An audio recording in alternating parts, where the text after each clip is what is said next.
আসসালামু আলাইকুম। আজকে আমাদের ইউনিট 1-এ 5000 পিস সিপির বাচ্চা তুলতেছি।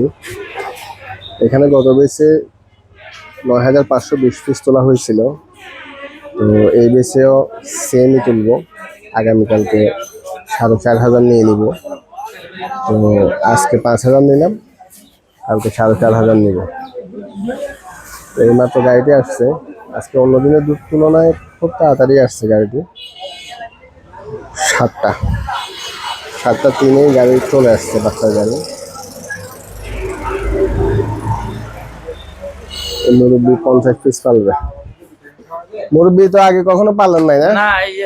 তো কি মনে করে এবার শুরু করতেছেন?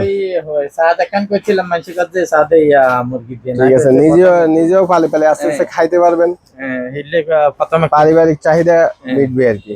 তারপরে সাথে দিবার খেয়াল আর একটু মানে আমি তো জানি না, ওই জন্য একটু। মুরগি তো আগে বাংলাদেশে ঘরে ঘরে মানুষ পালছে না, এখন এগুলো একটু বিদেশি জাতের মুরগি আর কি। মুরগি পালা এই দেশের পুরান স্বভাব মানুষের। আগে মহিলারা পালতো, এখন পুরুষরা পালে। মহিলারা যা পালতো এখন পুরুষরা তার থেকে 100 গুণ বেশি পালে। আগে এখন গেলাম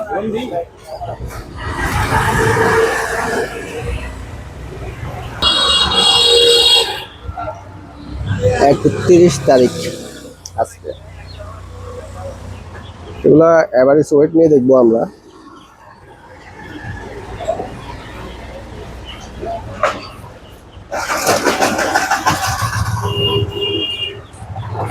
কি হয়েছে?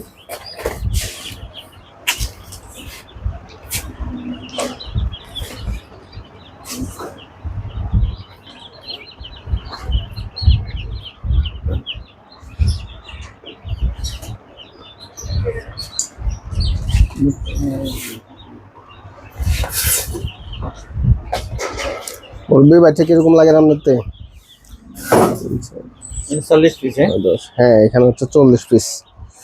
আপনাকে এরকম একটা কার্টনে আর 10 পিস সহ দিয়ে 50 পিস করে দিব আর কি।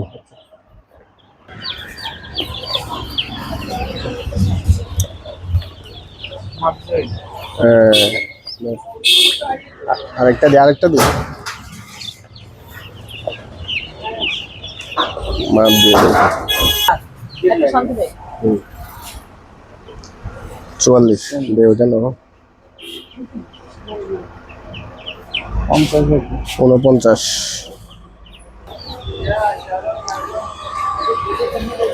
এগুলো হচ্ছে সবগুলো বিগ রোজ। যতটুকু দেখতেছি মাশাআল্লাহ ভালোই আছে। বোর্ডিং এ ছাড়ার পর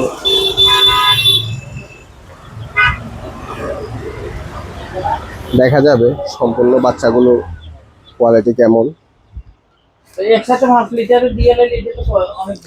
তো বোর্ডিং এ ছাড়ার সময় বোর্ডিং ব্যবস্থাপনা নিয়ে ভিডিও প্রকাশ করব আমি। এই ভিডিওটি পর্যন্ত, দেখা হবে খামারে।